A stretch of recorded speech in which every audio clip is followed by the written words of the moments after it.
এই মাসে যেমন ফজিলতে ভরপুর, এই মাসে অন্যায়টাও ওইরকম সর্বোচ্চ অন্যায়। এজন্য আমরা এই মাসটাতে গুনাহমুক্ত অতিবাহিত করার সর্বোচ্চ চেষ্টা করব, কোন ইনশাআল্লাহ। তাহলে এই মাসের রমজান মাস শ্রেষ্ঠ মাস হওয়ার এক নম্বর কারণ হলো রোজা। আর রোজা হলো জাহান্নাম থেকে বাঁচার ডাল। রোজা হলো বান্দার জন্য কিয়ামতের দিন সুপারিশ করবে। শুধু তাই না, রোজাই একমাত্র ইবাদত, যে ইবাদতের প্রতিদান স্বয়ং যিনি দিবেন তিনি কে? রাসূলুল্লাহ সাল্লাল্লাহু আলাইহি ওয়াসাল্লাম বলেন, কুল্লু আমাল ইবনি আদম লাহু ইল্লা সিয়াম। বনি আদমের প্রত্যেকটা আমল তার নিজের জন্য, তবে রোজা ব্যতীত। হাদিসে কুদসি নবীজি সাল্লাল্লাহু আলাইহি ওয়াসাল্লাম বলেন, আল্লাহ তাআলা বলেন, আস-সাওমু লি ওয়া আনা আজজি বিহি। নবীজি বলেন, আল্লাহ তাআলা বলেছেন, রোজা আমার জন্য, আর এই রোজার প্রতিদান স্বয়ং আমি আল্লাহ নিজে। কিছু মানুষের রোজা হলো না খেয়ে থাকার নামান্তর। তার ওই রোজার দ্বারা শুধু ফরজ আদায় হয়, কিন্তু রোজার যে ফজিলত সেটা সে বঞ্চিত হয়। এই জন্য অঙ্গ প্রত্যঙ্গের রোজা আছে, জবানের রোজা আছে, চোখের রোজা আছে, হাত পায়ের রোজা আছে। এখন আমি যদি রোজা রেখে চোখ দিয়ে গুনাহ করি, চোখের রোজা হলো না। জবান দিয়ে যদি গীবত করি, গুনার কথা বলি, তাহলে আমার রোজার ফজিলত পাওয়া হলো না। হাত দিয়ে গুনাহ করলাম, পা দিয়ে গুনাহ করলাম, হলো না। তার মানে সারাদিন যেমন উপোস থাকতে হবে, না খেয়ে থাকতে হবে, অনুরূপভাবে অঙ্গ প্রত্যঙ্গকেও গুনাহ থেকে বাঁচানোর দরকার আছে না? না, ওই রোজা কিয়ামতের দিন আমার আপনার জন্য সুপারিশ করবে। হাদিসের মধ্যে আসছে, নবীজি সাল্লাল্লাহু আলাইহি ওয়াসাল্লাম বলেন, الصيام والقرآن يشفعان للعبد يوم القيامة। সিয়াম এবং কোরআন কিয়ামতের দিন বান্দার জন্য আল্লাহ তাআলার কাছে সুপারিশ করবে। সিয়াম বলবে, আয় রব, ইন্নী মানাতুত তুআমা ওয়াশ শাহাওয়াত। সিয়াম বলবে, আল্লাহ, আমি দিনের বেলায় তাকে খাবার আর স্ত্রীর কাছে যাওয়া থেকে বিরত রেখেছি। আয় আল্লাহ, আপনি তার ব্যাপারে আমার সুপারিশ কবুল করেন। কোরআন বলবে, আল্লাহ, ইন্নী মানাতুহুন নাওমা বিল্লাইল, আমি তারে রাতে ঘুমাইতে দেই নাই, আপনি তার ব্যাপারে আমার সুপারিশ কবুল করেন। নবীজি সাল্লাল্লাহু আলাইহি ওয়াসাল্লাম বলেন, আল্লাহ তাআলা কোরআন এবং রোজার সুপারিশ তার জন্য কবুল করবে। বলে, রোজাদারের জন্য জান্নাতের একটা স্পেশাল দরজা আছে, সেই দরজার নাম হলো রাইয়ান। ওই দরজা দিয়ে শুধুমাত্র রোজাদারেরা প্রবেশ করতে পারবে। ওই দরজা থেকে ফেরেশতারা আহ্বান করবে, ফাআইনাস সাইমুন, কোথায় রোজাদারেরা, এদিক দিয়ে আসে। শুধুমাত্র রোজাদারেরা ঢুকবে, তারা ব্যতীত একটা মানুষকেও আল্লাহ তাআলা ওই দরজা দিয়ে ঢুকতে দিবে না। এটা রোজাদারদের জন্য স্পেশালিটি। তাহলে কথা অনেক লম্বা হয়ে যাচ্ছে। শ্রেষ্ঠ মাস কেন? বলে, এক নাম্বার কারণ, এই মাসে আল্লাহ তাআলা রোজা ফরজ করছে। কি ফরজ করছে? আরো জোরে, কি ফরজ করেছে? বুঝতেছে নাকি? আরেকটা তাকবীর হবে, নারায়ে তাকবীর, নারায়ে তাকবীর। এই সময় কিন্তু মাহফিল মজা, শীতও নাই, গরমও নাই, আরামও লাগে, ঘুমও আসে, ঠিক না? তাহলে রমজান মাস শ্রেষ্ঠ হওয়ার এক নম্বর কারণ হলো রোজা আল্লাহ ফরজ করেছেন। রোজার কিছু ফাজাইল আমরা জানলাম। দুই নাম্বার কারণ, রমজান মাস শ্রেষ্ঠ কেন? বলে, এই মাসেই আল্লাহ তাআলা কুরআনুল কারীম নাযিল করেছে। আল্লাহ তাআলা বলেন, শাহরু রমাদান আল্লাযী উনজিলা ফীহিল কুরআন। আল্লাহ তাআলা বলেন, রমজান মাস, এই মাসে আল্লাহ নাজিল করেছেন কোরআন। মাস হলো রমজান, আল্লাহ নাজিল করেছে কোরআন। মাস রমজান নাজিল করেছে কি, জোরে বলেন কি? এই কোরআন আল্লাহ তাআলা বলেন হুদাল লিন্নাস, গোটা মানব জাতির জন্য এই কোরআন হলো হিদায়াত। আবার আল্লাহ এক জায়গায় বললেন হুদাল লিল মুত্তাকিন, মুত্তাকিনদের জন্য হিদায়াত। বলে হ্যাঁ, মানুষের জন্য হিদায়াত। বলে একজন বেঈমানও যদি এই কোরআন দিল দিয়ে অনুধাবন করে তিলাওয়াত করে বোঝার চেষ্টা করে, সে ঈমানওয়ালা হয়ে যাবে, ঠিক কিনা বলে? আর যদি ঈমানদার কোরআন তিলাওয়াতের সাথে সাথে এই কোরআন অনুযায়ী জীবন সাজায়, সে জান্নাত পর্যন্ত পৌঁছায়া যাবে। আর এই কোরআন সুপারিশ করবে, আগেই বলছি কোরআন আর রমজান এই দুইটার সাথে বন্ধুত্ব আছে। এই দুই বন্ধুর হক যদি আদায় করা যায়, ওরা আমাদের জন্য সুপারিশ করবে। সূরা মুলক যদি প্রতিদিন তিলাওয়াত করা হয় এশার নামাজের পর, আল্লাহ রাব্বুল আলামিনের নবী জানায় দেন কবরের আযাব থেকে বাঁচা যাবে। কোরআন তিলাওয়াত করে আল্লাহর বান্দা সূরা আলে ইমরান বাকারা বলে দুই সূরা দুই দিক দিয়ে দাঁড়াবে, একজন দাঁড়াবে মাথার কাছে আর একজন পায়ের কাছে। আযাবের ফেরেশতারা যদি আসে বলবে খবরদার ওইটা আমাকে তিলাওয়াত করে দাও, আযাব দেওয়া যাবে না। সুবহানাল্লাহ।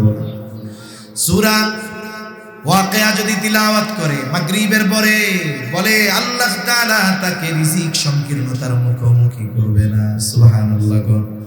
এই কোরআন আল্লাহ নাজিল করেছে রমজান মাসে। এটা হুদাল লিল মুত্তাকিন, এটা হুদাল লিন নাস। মুত্তাকিরা ঈমানদারেরা কোরআন অনুসরণের মাধ্যমে জান্নাতে চলে যাবে, আর বেঈমানেরা কোরআন যদি তিলাওয়াত করে পড়ে বুঝে আশা করা যায় ঈমান নসিব হয়ে যাবে। আলহামদুলিল্লাহ, আলহামদুলিল্লাহিল্লাযী হাদানা লিল ইসলাম, আল্লাযী নাযালাল কুরআন হুদাল লিন-নাসি ওয়া বায়িনাতিন মিনাল হুদা ওয়াল ফুরকান,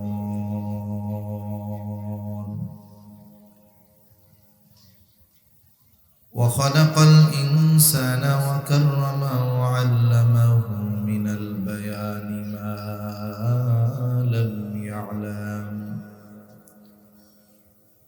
فسبحان الذي لا يحصى امتنانه باللسان ولا بالقلم،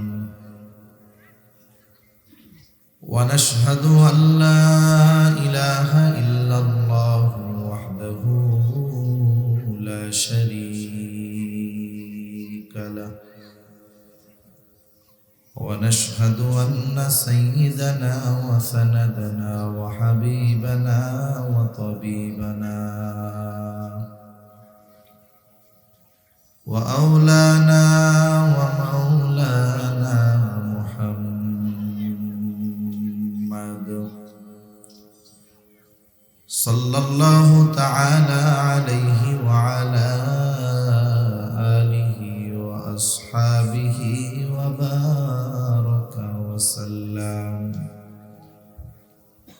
وبارك وسلم تسليما كثيرا كثيرا. أما بعد فأعوذ بالله من الشيطان الرجيم.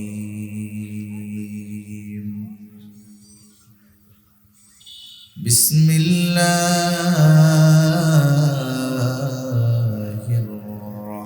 الرحمن الرحيم.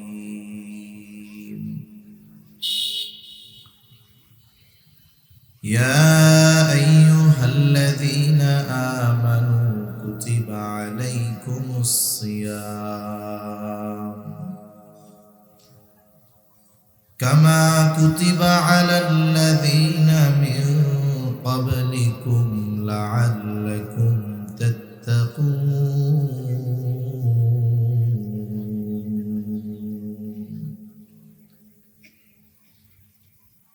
وقال تعالى يا أيها الذين آمنوا اتقوا الله حق تقاته ولا تموتن إلا وأنتم مسلمون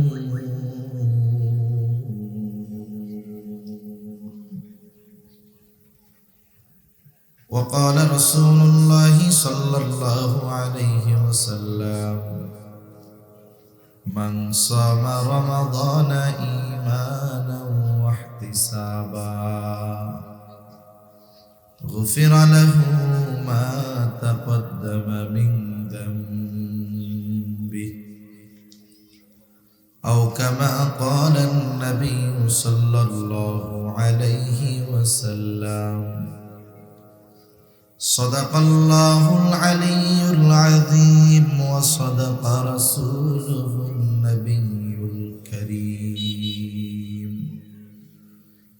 ونحن على ذلك من الشاهدين والشاكرين والحمد لله رب العالمين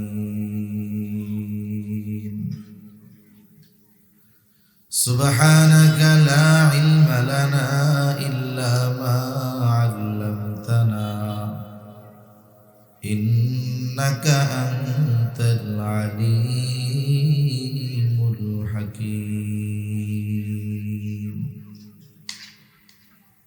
اللهم صل على محمد وعلى آل محمد كما صليت على إبراهيم وعلى آل إبراهيم إنك حميد مجيد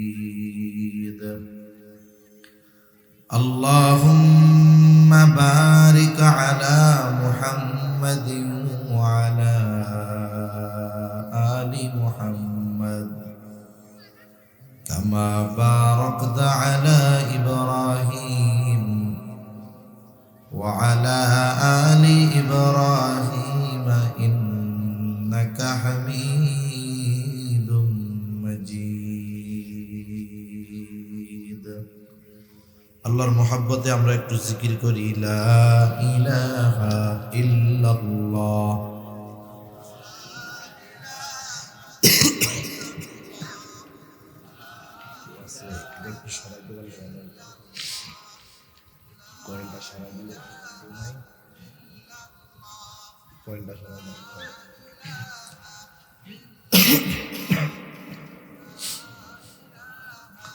ইল্লাল্লাহ লা ইলাহা ইল্লাল্লাহ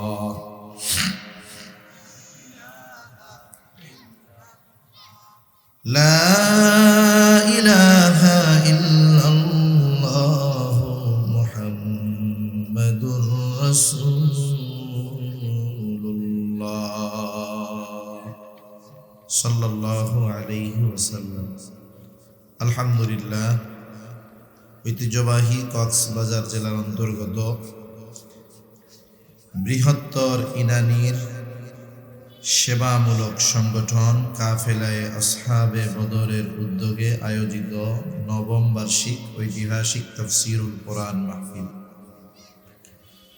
আজকের এই তাফসীরুল কোরআন মাহফিলের অত্র অধিবেশনের সম্মানিত শ্রদ্ধেয় সভাপতি, প্রধান অতিথি, বিশেষ অতিথিবৃন্দ সহ সম্মানিত শ্রদ্ধেয় উলামায়ে কেরাম, সামনে উপস্থিত মুরব্বিয়ানে কেরাম, সমবয়সী যুবক বন্ধু, স্নেহের ছোট ভাই, মাইকের আওয়াজ যত দূরে যায় পর্দার অন্তরালে অবস্থানরতা সম্মানিতা শ্রদ্ধা মা ও বোন, আল্লাহ রাব্বুল আলামিনের দরবারে অগণিত শুকর যে মহান মালিক আমাদের হায়াতে বরকত দিয়ে সুস্থ রেখে হাজারো মানুষের মধ্য থেকে ব্যস্ততাকে উপেক্ষা করে হাদিসের ভাষায় এ জান্নাতের বাগানে আসার বসার, কিছু দ্বীনি কথা বলবার এবং শ্রবণ করবার তৌফিক যে মহান মানিব দান করেছেন, সে মহান মানিবকে খুশি করার জন্য মহব্বতের সাথে জবান খুলে অন্তর থেকে আমরা একবার কালিমাতুশ শুকর পাঠ করি,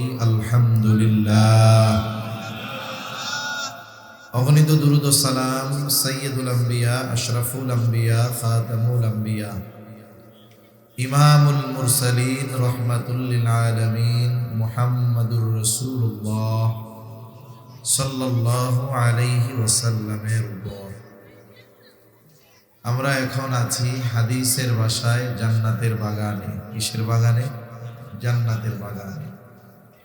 দুনিয়ার মধ্যে সর্বোত্তম জায়গা হলো মসজিদ, সবচাইতে নিকৃষ্ট জায়গা হলো বাজার, সবচাইতে উত্তম মজলিস হলো এই দ্বীনি মজলিস।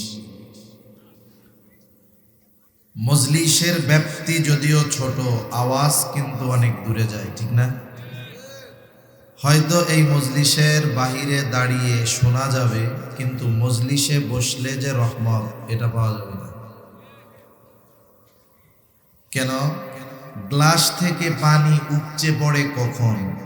যখন গ্লাস ভরবে এরপরে, ঠিক না?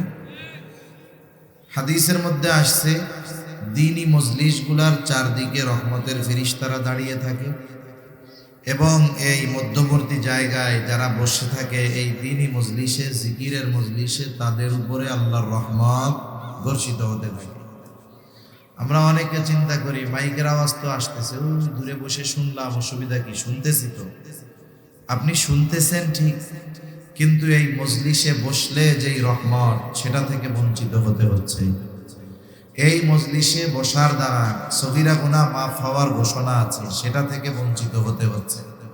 এজন্য অনেক মানুষ অনেক প্রোগ্রামে দেখি বাহিরে শুনে, দাঁড়িয়ে শুনে, দূরে দূরে শুনে, শুনতেছে, কিন্তু এখন এই শ্রবণ করাটা যদি এই মজলিসে আইসা শুনতো, তাহলে ওই যে বাহিরে দাঁড়িয়ে যে শুনতেছে এর চাইতে উপকৃত বেশি হতো না কম হতো? এজন্য আমরা দোয়া করি যারা অকারণে কোনো কারণবিহীন বাইরে দাঁড়িয়ে আছে, আল্লাহ আমার ওই ভাইদেরও এখানে এসে বসে কথা শোনার তৌফিক দান করেন। জবান খুলে বলি আমিন। আমি আপনাদের দীর্ঘ রাত পর্যন্ত কষ্ট দিব না, তবে আপনারা কতটুকু খেয়াল দিয়ে কথা শুনতেছেন বা শেষ পর্যন্ত শুনবেন, এজন্য একেবারে বয়ানের শেষে আমার একটু মনে করায় দিবেন, একটা প্রশ্ন উত্তর পর্ব থাকবে, জবাব যে দিতে পারবে তার জন্য পুরস্কার থাকবে আমার পক্ষ থেকে ইনশাআল্লাহ। খেয়াল দিয়া শুনবো তো ইনশাআল্লাহ? আল্লাহ তৌফিক দান করেন। আজকে চলতেছে শাবান মাসের 26 তারিখ। কয় তারিখ? শাবান মাসের 26 তারিখ শুরু হয়ে গেছে। রাসূলুল্লাহ সাল্লাল্লাহু আলাইহি ওয়াসাল্লাম রজব মাস যখন আসতো তখন থেকেই রমজানের প্রস্তুতি নিতেন। এই যে যুবক ভাইরা কাফেলায়ে আসহাবে বদর, এনাদের সাথে আমার একটা হৃদ্রতার সম্পর্ক আছে, মোহাব্বতের সম্পর্ক আছে, রক্তের সম্পর্ক নাই, সম্পর্কটা ঈমানি, আর এটাই আন্তরিকতা, হৃদ্রতায় পরিণত হয়েছে। এই যে আমার ভাইরা এত সুন্দর আয়োজন করছেন, এই আয়োজনের জন্য প্রস্তুতি মনে হয় আজকে সকাল থেকে নিছেন, অনেক আগের থেকে নিছেন। মাহফিল চলবে হয়তো 6 ঘন্টা, 8 ঘন্টা বা 10 ঘন্টা, বা বাদ জোহর থেকে 11:30, 12:30 সর্বোচ্চ, কিন্তু এই 7-8 ঘন্টার জন্য প্রস্তুতি ঠিক, আয়োজন ঠিক, কিন্তু প্রস্তুতি 2-3 মাস ধরে নেওয়া লাগছে, ঠিক না? কত রকমের প্ল্যান, পরিকল্পনা, এগুলোর পরে একটা আয়োজন সুন্দরভাবে সমাপন হয়। এজন্য আমরা অনেকে চিন্তা করি রোজার মাস শুরু হবে, রোজা রাখা শুরু করে দিব, হয়ে গেল। আপনি রোজা রাখতে পারবেন ঠিক, কিন্তু আগের থেকে যদি প্রস্তুতি নেওয়া হয়, যেভাবে আপনি এই রমজান মাস অতিবাহিত করতে পারবেন, আমরা পারব। প্রস্তুতি নিলে এটা যেমন সুন্দর হবে, আগের থেকে প্রস্তুতি না নিলে ওই রকম সুন্দর হবে।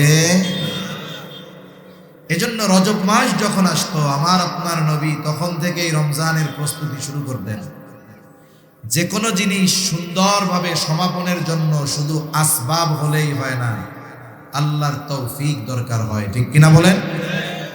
মনে করেন এত সুন্দর আয়োজন হয়েছে, আল্লাহ যদি তৌফিক না দিত সম্ভব হতো না। এত সুন্দর আয়োজন, আল্লাহ যদি বৃষ্টি নামায়া দিতেন তাহলে আয়োজনটাকে পরিপূর্ণ করা সম্ভব হতো না। তবে সব কিছুর নিয়ন্ত্রণ হাতে কার? আল্লাহ। রজব মাস আসলেই নবীজি আল্লাহর কাছে দোয়া করতেন, আল্লাহুম্মা বারিক লানা ফি রজব ওয়া শাবান ওয়া বাল্লিগনা রমাদান।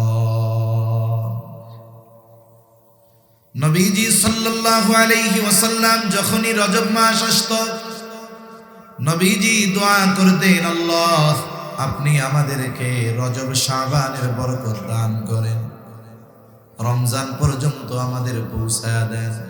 তার মানে 2 মাস আগে থেকেই নবীজি দোয়া করতেন। এরপরে চলে আসতো শাবান। শাবানের আগমন যখন ঘটতো নবীজির প্রস্তুতি আরো বেড়ে যেত। নবীজি সাল্লাল্লাহু আলাইহি ওয়াসাল্লাম দোয়া করার সাথে সাথে মানসিক এবং শারীরিকভাবে প্রস্তুতি নিতেন। মানসিক প্রস্তুতির জন্য কি করতেন? নবীজি বলেন, আহসু হেলালা শাবান আলি রমাদান। নবীজি বলতেন, তোমরা শাবানের চাঁদ গণনা করো, তারিখ গণনা করো। রমজানের জন্য তোমরা শাবানের তারিখ গণনা করো। তারিখ গণনার মাধ্যমে মানুষের মেন্টালিটি প্রস্তুতি হয়। কারণ একটা মানুষ যদি প্রত্যেক দিন এই তারিখ মনে করে আজকে 26, কালকে 27, আজকে 26, কালকে 27, পরের দিন 28, এর পরের দিন 29, এই যে করোনাকালীন সময়, করোনায় দৈনিক এভারেজে মনে করেন 30 জন মারা যাইত। কয়জন? জোরে বলেন কয়জন? অথচ অন্যান্য সময় এখন আমাদের বাংলাদেশে দৈনিক 3,500 মানুষ মারা যায়। কত হাজার? ওই সময় সংবাদপত্র খুললেই দেখতাম করোনায় মরছে 15 জন, আবার আরেক পত্রিকায় করোনায় মরছে 15 জন, সংবাদ মাধ্যমে করোনায় মরছে 15 জন। মাত্র 15 জন করোনায় মরতো, কিন্তু মনে হইতো আমিও মরলে মনে হয় করোনায় মরব, ঠিক না? মনে হইতো যে সবই মনে হয় করোনায় মরতেছে। কেন? মানুষের চিন্তায় ওইটা চলে আসছে। কেন? বলে ওই যে এক খবর যে বারবার কয়, এই জন্য। অনুরূপ ভাবে আমি আপনি যদি বারবার হিসাব করি, আজকে 27, আজকে 26, কালকে 27, তারিখ তো চলে আসতেছে, দেখবেন আমার আপনার মধ্যে এক ধরনের আগ্রহ, উদ্দীপনা কাজ করতেছে। তবে প্রকৃত ইমানদার হলে তবে। কারণ নবীজি বলেন, রমজান মাস এটা হলো মুমিনের জন্য পাথেয় সংগ্রহ করার মাস, আর রমজান মাস মুনাফিকের জন্য কষ্টের মাস। এজন্য কত আল্লাহর বান্দা খুশি হচ্ছে যে রমজান আসতেছে, আর কত আল্লাহর বান্দা চিন্তা করতেছে ঘরে রোজা রাখবো, আমার আর ঘরে খাওয়ানো হইব না। আছে না নাই? অনেক দোকানদারের ওয়াজ করলেও দোকান বন্ধ করে না, কয় হুজুর দুপুরে অমনি সময় যা বিক্রয় হইতো রোজার মধ্যে আরো বেশি হয়, পদ্মাটা নাইয়া খায়। এই লোকগুলো রোজা আসতেছে, এদের অন্তরের মধ্যে কষ্ট শুরু হয়ে গেছে। এদের ব্যাপারে নবীজি জানায় দেন, এই রোজা আসতেছে এই কারণে যাদের অন্তরে কষ্ট, এরা প্রকৃত মুমিন হতে পারে না। মুনাফিকদের জন্য রোজা কষ্টের, আর ইমানদারদের জন্য রোজা হলো আনন্দের, আখিরাতের পাথর সংগ্রহ করা। এখন রোজা আসতেছে, 2-4 জন বেজার হইতেছেন নাকি? তাহলে নবীজি সাল্লাল্লাহু আলাইহি ওয়াসাল্লাম বলতেন, আহসু হেলালা শাবান আলি রমাদান। রমজানের জন্য শাবানের তারিখ চাঁদ গণনা করো। এজন্য বিগত সময়ে যদি করে থাকি তো আলহামদুলিল্লাহ, না করলে আজকে থেকেও করব। আজকে হলো 26, আগামীকাল সূর্যাস্তের পরে 27, তারপরের দিন সূর্যাস্তের পরে 28, তারপরের দিন সূর্যাস্তের পরে 29, এবার 29 তারিখ, যেই দিন সন্ধ্যা, পরের দিন হতে পারে সন্ধ্যার পরে 1 তারিখ অথবা 30 তারিখ, ঠিক না? এবার কি করব? 29 তারিখ সন্ধ্যায় ইনানির মানুষ পশ্চিম আকাশ খোলা, নবীজির একটা মৃত সুন্নাত করলে চলে। ফাঁকা জায়গায় দাঁড়ায়া পশ্চিম আকাশে রমজানের চাঁদ তালাশ করব তো ইনশাআল্লাহ। এখন আর চাঁদ খোঁজা লাগে না। রাত 12টার সময় ফোন দিবে, 29 তারিখ রাত 12টায়। পোলা আছে সৌদি আরব, ফোন দিয়ে আপনাকেও বাসায় বলে ওটা চাঁদ দেখা গিয়ে না, হ্যাঁ আর তো তারা বিবড়ি চলে আসছি, হ্যাঁ তাহলে আরো কালি এত চলে যাবে, এরকম বলবে না?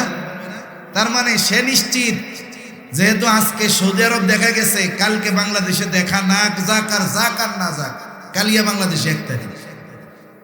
এই কারণে আবার ফেসবুকে, শহরের মানুষ আমরা খুঁজি ফেসবুকে, এই 2 কারণে এইরকম একটা সুন্নাহ আমল আমাদের থেকে মরার মতো হয়ে গেছে।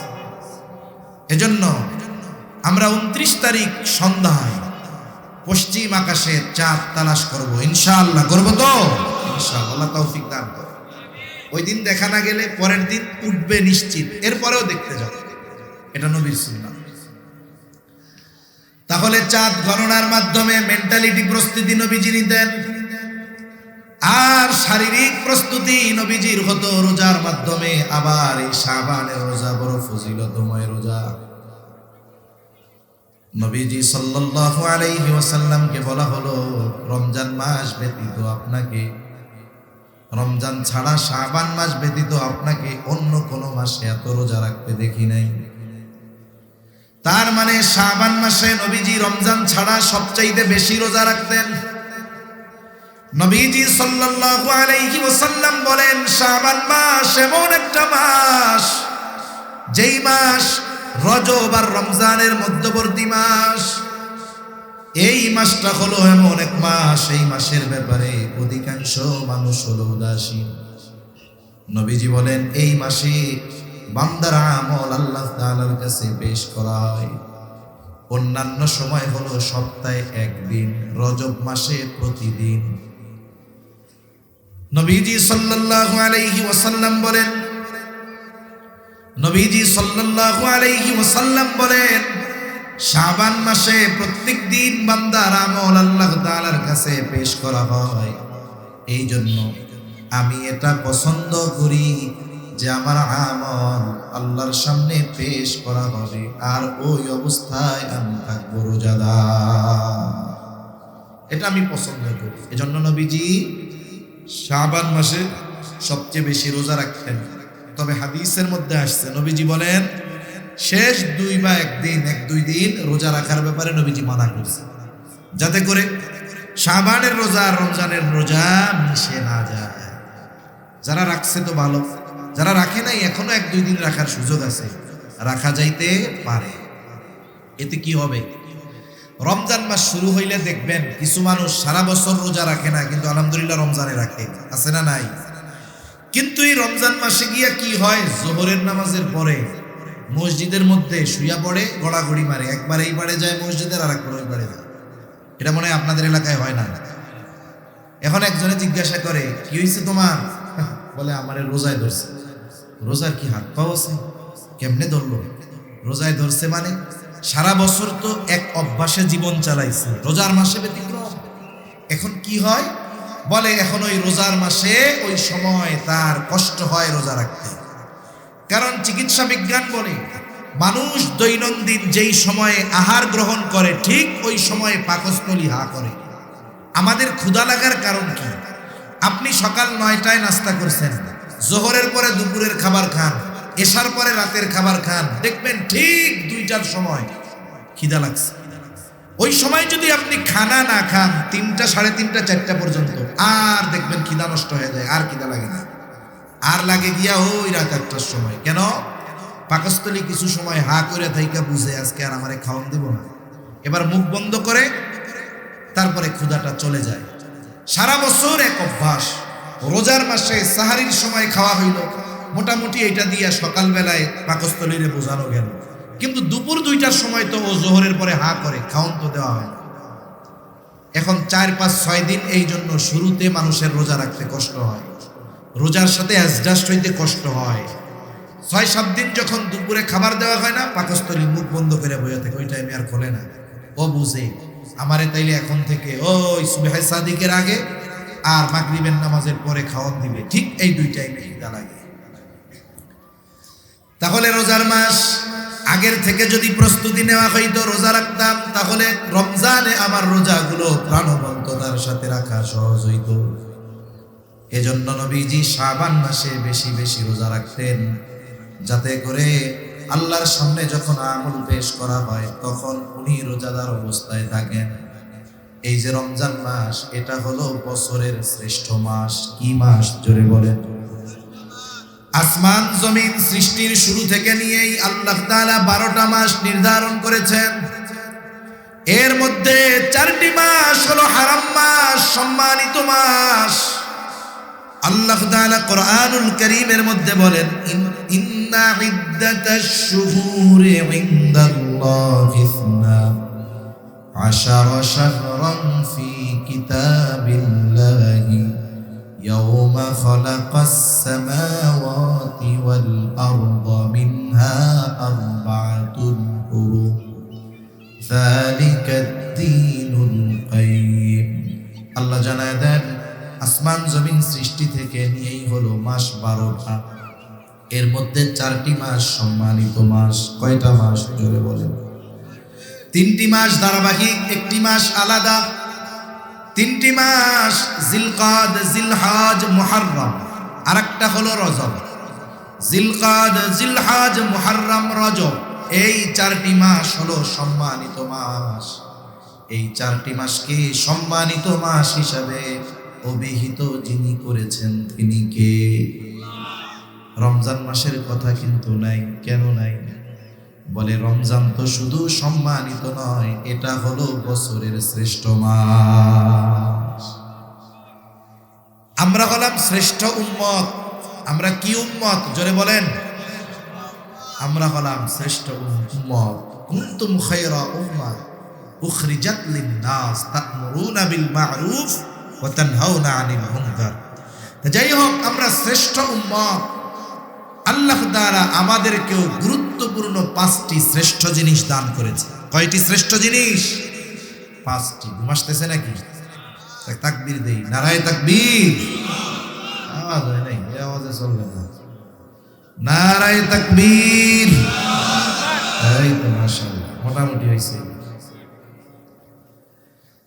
আল্লাহ তাআলা আমাদেরকে শ্রেষ্ঠ 5টা জিনিস দান করছে। কয়টা জিনিস? 1 নাম্বার আমাদেরকে দান করেছে সাইয়্যিদুল আম্বিয়া, নবীদের সর্দার, শ্রেষ্ঠ নবী আল্লাহ আমাদের দান করেছে। আমরা শ্রেষ্ঠ নবীর উম্মত, আমরা পেয়েছি শ্রেষ্ঠ নবী। 2 নাম্বার সাইয়্যিদুল কুতুব, আমাদেরকে আল্লাহ দান করেছেন শ্রেষ্ঠ কিতাব। সুবহানাল্লাহ বলেন। আমরা পেয়েছি সাইয়্যিদুশ শুহুর, শ্রেষ্ঠ মাস। তাহলে 1 নাম্বার পেয়েছি শ্রেষ্ঠ নবী, 2 নাম্বার শ্রেষ্ঠ কিতাব, 3 নাম্বার শ্রেষ্ঠ মাস। আমরা পেয়েছি সাইয়্যিদুল লায়াল, শ্রেষ্ঠ রজনী। আমরা পেয়েছি শ্রেষ্ঠ রাত। কোনটা শ্রেষ্ঠ রাত? লাইলাতুল কদর। সুবহানাল্লাহ বলেন। আমরা পেয়েছি শ্রেষ্ঠ দিন। শ্রেষ্ঠ দিন হলো জুমার দিন আর 2 ঈদের দিন। শ্রেষ্ঠ দিন জুমার দিন আর 2 ঈদের দিন। এই 5টি শ্রেষ্ঠ জিনিস আমরা পেয়েছি আর হয়েছি শ্রেষ্ঠ উম্মত। সুবহানাল্লাহ বলেন। তাহলে শ্রেষ্ঠ উম্মত হওয়ার অন্যতম এক কারণ, আমরা পেয়েছি শ্রেষ্ঠ নবী, সাথে সাথে শ্রেষ্ঠ মাস। এই যে কয়েকদিন পরেই আগমন ঘটবে সেই শ্রেষ্ঠ মাসে, হয়তো মার্চের 1 তারিখ সন্ধ্যা থেকে শুরু হবে, অথবা 2 তারিখ নিশ্চিত শ্রেষ্ঠ মাস। এখন উম্মত শ্রেষ্ঠ হইল এইগুলা পেয়ে, আর এই মাস কেন শ্রেষ্ঠ হলো এটাও আমরা জানবো ইনশাআল্লাহ। আমরা শ্রেষ্ঠ উম্মত হইছি কয়টি শ্রেষ্ঠ জিনিস পাওয়ার কারণে। এর মধ্যে একটি হলো শ্রেষ্ঠ মাস পাইছি, রমজান মাস। এখন এই রমজান মাস কেন শ্রেষ্ঠ হলো, কোন কোন কারণে, আমরা কয়েকটা কারণ জানবো ইনশাআল্লাহ। কারণ দেখুন, একটা জিনিস সম্পর্কে যদি আপনার জানা থাকে, আপনি ওই জিনিসটার কদর করবেন, মূল্যায়ন করবেন। যদি না জানা থাকে, কদর করবে না। ছোট বাচ্চা, মনে করেন 3 বছর বয়স, এর হাতে আপনি যদি একটা চকলেট দেন আর ওই পরিমাণ একটা স্বর্ণের টুকরা দেন, ও কোনটা নিবে বলেন তো? ও স্বর্ণ 2 কামড় মেরে কবি, এটা শক্ত, খাওয়া যাইতে না, চকলেট দেন। তার মানে ওই 1 লাখ টাকার স্বর্ণের চাইতে ওর কাছে 1 টাকার চকলেটের দাম বেশি। কেন? বলে ও তো স্বর্ণ কি জিনিস এটা জানে না, এই জন্য ওইটা সে নিবে না। আমরা যখন কোনো বিষয়ের সঙ্গে, তখন এই জিনিসটার কদর মূল্য আমার আপনার কাছে হবে। আর যদি না জানি তাহলে আমাদের আফসোস করা ছাড়া আর কোনো পথ নাই। মুরব্বীরা গল্প বলতেন, আমিও মাঝে মধ্যে 2-1 জায়গায় বলি গল্প, আর শিক্ষণীয় বিষয়। গল্প তো গল্পই, কিন্তু গল্প থেকে শিক্ষাটা গ্রহণ করতে হয়। এজন্য আমরা যদি আমাদের এই দিন ইসলাম, আল্লাহ তাআলার হুকুম আহকামের পরিচয় যথাযথভাবে না জানি, তাহলে মূল্যায়ন করতে পারব না। হায় হায় আফসোস করলে কোনো কাজ হবে না। যাই হোক, গল্পর দরকার নেই, মূল আলোচনার দিকে যাই। তাহলে দেখুন, আল্লাহ তাআলা আমাদের দান করেছেন শ্রেষ্ঠ মাস। কি মাস দান করেছে? শ্রেষ্ঠ মাস। কেন শ্রেষ্ঠ মাস রমজান?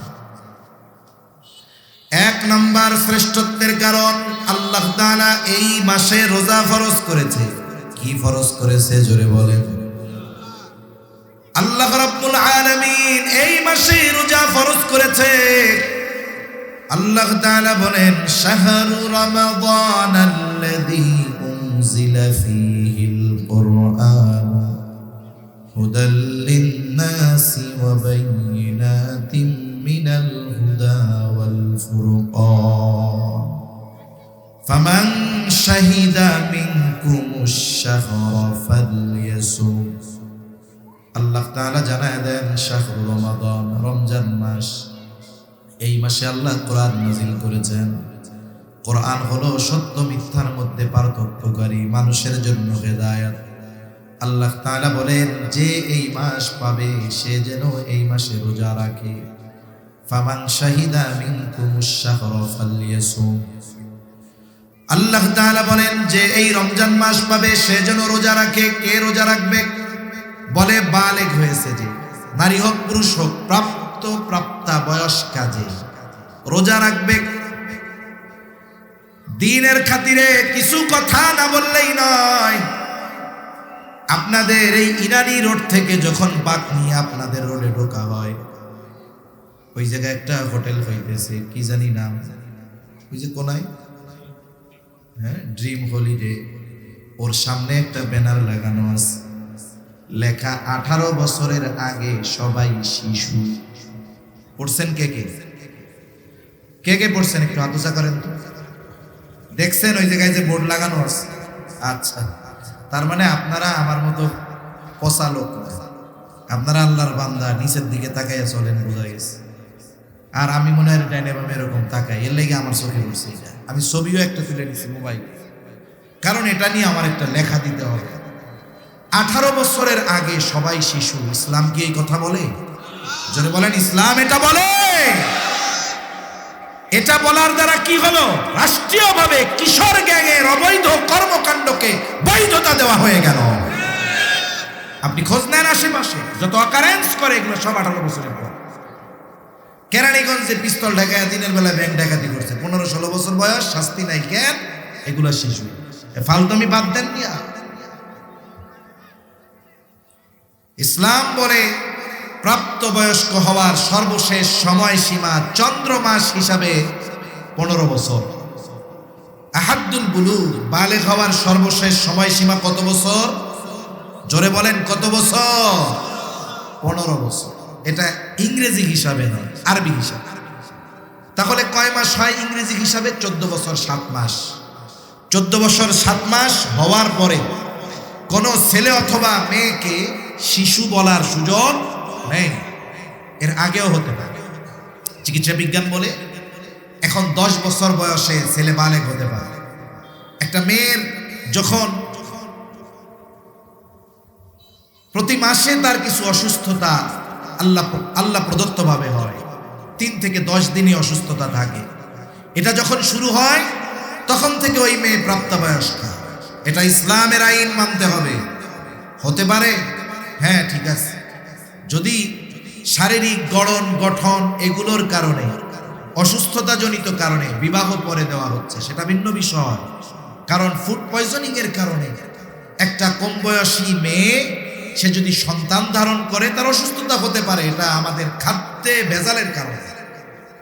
কিন্তু এই কারণে তাকে শিশু বলার, ছেলেকে শিশু বলার সুযোগ নাই। এখন দেখুন, তাহলে 12 বছরে বালেগ হতে পারে, 10 বছরে হতে পারে, 13 বছরে হতে পারে, 14 বছরে হতে পারে। তবে 14 বছর 7 মাসের পরে কাউকে শিশু বলার সুযোগ নাই। এর দ্বারা কি হবে? আপনি এই কিশোর গ্যাং যত আছে, কক্সবাজারে কিশোর গ্যাং মনে হয় নাই, সারা দেশে আছে। আপনি এই কিশোর গ্যাংয়ের যে অপরাধ, এটার বৈধতা দিলেন, অপরাধগুলোকে হালকা বানায় দিলেন। ও মার্ডার করছে, ওরে আটকায় দিয়া বলবে ও শিশু অপরাধী, ওরে বড়দের মতো শাস্তি দেওয়া যাবে না। এই সুযোগ পাইলে সমাজে অপরাধ বাড়বে না কমবে? ইসলাম বুঝে না, তো দিন বুঝে না, বাস্তবতা বুঝে না। আর ইসলামই প্রকৃতপক্ষে বাস্তবতা সম্পন্ন এক জীবন ব্যবস্থা, ঠিক কিনা বলেন? কে রোজা রাখবে?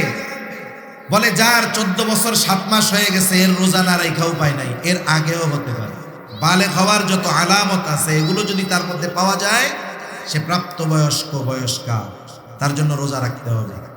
যদি সে অচেতন, পাগল না হয়, ব্রেন যদি ঠিক থাকে, মুসাফির যদি না হয়, আবার যদি এমন অসুস্থতা, রোজা রাখলে মারা যাওয়ার মতো অবস্থা, রাখতে পারতেছে না, এমন ব্যক্তি যদি না হয়, তাহলে এই ধরনের নারী আর পুরুষ তাদের জন্য রোজা রাখা ফরজ।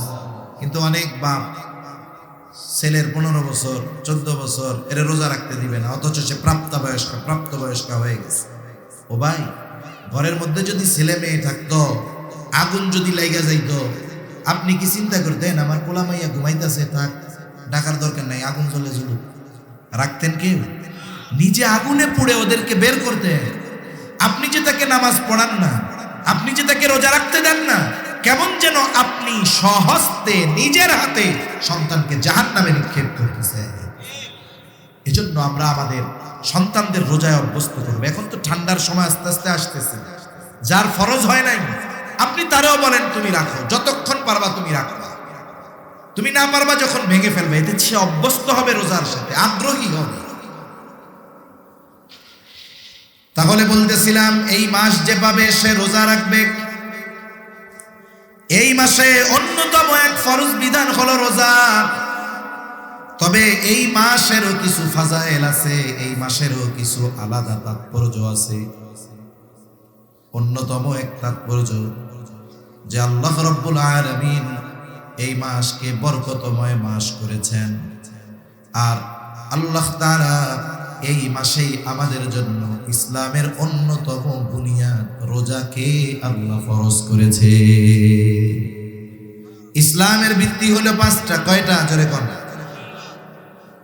বুনিয়াল ইসলামু আলা খামস, শাহাদাতি আল্লা ইলাহা ইল্লাল্লাহু ওয়া আন্না মুহাম্মাদার রাসূলুল্লাহ, ওয়া ইকামিস সালাতি ওয়া ইতাইজ যাকাত ওয়াল হজ্জি ওয়া সাওমি রমাদান।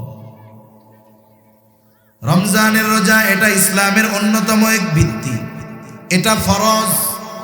কেউ যদি না রাখে, রাখার সামর্থ্য থাকার পরেও যদি রোজা না রাখে, নিঃসন্দেহে তার কবিরা গুনাহ। 2 নম্বর, যদি কেউ রোজার ফরজিয়তকে অস্বীকার করে, নিঃসন্দেহে তার ঈমান চলে যায়। একজন হলো পাপ করে, পাপকে পাপ মনে করে পাপ করে, আর একজন হলো পাপও করে, ওইটার বৈধ মনে করে। বলে একজন পাপ করার পরে সে যদি ওই পাপকে পাপ মনে করে ও গুনাহগার হবে, তবে বেঈমান হবে না। কিন্তু আরেকজন যদি পাপ করে না ঠিক, কিন্তু ওই পাপকে সে বৈধ মনে করে, তাহলে তার ঈমান থাকবে না। দেখছেন, একজন পাপ কইরাও বেঈমান হয় না, আরেকজন বিশ্বাসের কারণে পাপ না করেও বেঈমান হয়ে যেতে পারে। তাহলে 1 নাম্বার বলে এই মাসে আল্লাহ তাআলা রোজা ফরজ করেছেন। রোজা হলো ইসলামের 5টি ভিত্তির অন্যতম ভিত্তি। এখন এই রোজার মধ্যে কি আছে, রোজার দ্বারা ফায়দা কি, ফজিলত কি? নবীজি সাল্লাল্লাহু আলাইহি ওয়াসাল্লাম রোজার ফজিলতের কথা জানায় দিয়েছেন। রমজান মাসের ফজিলতের কথা আল্লাহ জানায় দিয়েছেন। রোজা রাখলে লাভ কি হবে? রাসূলুল্লাহ সাল্লাল্লাহু আলাইহি ওয়াসাল্লাম জানায় দেন, রোজা হলো জাহান্নাম থেকে বাঁচার ডাল। আস-সাওমু জুন্নাতুন, রোজা হইল ডাল। আপনাদের এলাকায় ঢাল নিয়ে মারামারি দেখছেন আপনারা? হইছে আপনাদের অঞ্চলে এক সময় কি হইতো? ঢাল নিয়ে মারামারি হইতো যে, দেখেন নাই? অনেক অঞ্চলে ঢাল নিয়ে মারামারি হয়, এরকম লম্বা লম্বা থাকে, এরকম পারে, আর এক পক্ষ এরকম ঠেকায় দেয়, ঢাল দিয়ে আত্মরক্ষা করে। তরবারি দিয়ে, তরবারির আঘাত থেকে, তীর বর্ষার আঘাত থেকে রক্ষা করার জন্য জিহাদের ময়দানে, যুদ্ধের ময়দানে এই ঢাল এগুলো ব্যবহার করা হয়। রোজা হলো জাহান্নাম থেকে বাঁচার অন্যতম ঢাল।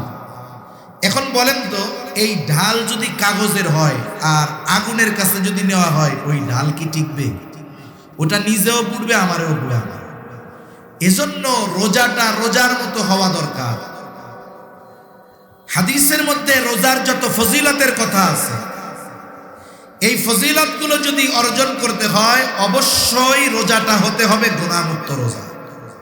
আমরা অনেকে মনে করি রোজা হলো সুবহে সাদিক নিয়ে সূর্যাস্ত পর্যন্ত পানাহার আর স্ত্রীর কাছে না যাওয়া, এটাই মনে হয় রোজা। না, এর দ্বারা আপনি শুধু ফরজ আদায় করবেন। কিন্তু আপনি যদি রোজা রেখে টেলিভিশন দেখেন, চোখের গুনাহ করেন, জবানের গুনাহ করেন, হাতের গুনাহ করেন, পায়ের গুনাহ করেন, তাহলে কি হলো? বলে এই গুনার কারণে রোজার ফজিলত থেকে আমাদের মাহরুম হওয়া লাগবে। এজন্য নবীজি সাল্লাল্লাহু আলাইহি ওয়াসাল্লাম বলেন, কিছু মানুষের রোজা হলো না খেয়ে থাকার নামান্তর। তার ওই রোজার দ্বারা শুধু ফরজ আদায় হয়, কিন্তু রোজার যে ফজিলত সেটা সে বঞ্চিত হয়। এই জন্য অঙ্গ প্রত্যঙ্গের রোজা আছে, জবানের রোজা আছে, চোখের রোজা আছে, হাত পায়ের রোজা আছে। এখন আমি যদি রোজা রেখে চোখ দিয়ে গুনাহ করি, চোখের রোজা হলো না। জবান দিয়ে যদি গীবত করি, গুনার কথা বলি, তাহলে আমার রোজার ফজিলত পাওয়া হলো না। হাত দিয়ে গুনাহ করলাম, পা দিয়ে গুনাহ করলাম, হলো না। তার মানে সারাদিন যেমন উপোস থাকতে হবে, না খেয়ে থাকতে হবে, অনুরূপভাবে অঙ্গ প্রত্যঙ্গকেও গুনাহ থেকে বাঁচানোর দরকার আছে না? না, আমরা দৃঢ় প্রতিজ্ঞা করি নিজের সাথে নিজে। আর একজনের সাথে করলে তো, ওয়াদা করলে যদি না করি তাহলে কি হবে? ওয়াদা খেলাফ হবে। ওয়াদা খেলাফ করা মুনাফিকের আলামত। সেই জন্য আমি কোনো সময়, খুব কম সময় মানুষদেরকে হাত উঁচু করে ওয়াদা করাই। কারণ এই ওয়াদা এই জায়গায় আবেগে করে, বাইরে গিয়া একটু করে লোহা পিটাইলে লোহা একটা কথা কয়। কি কয় জানেননি? কয় যেই সেই।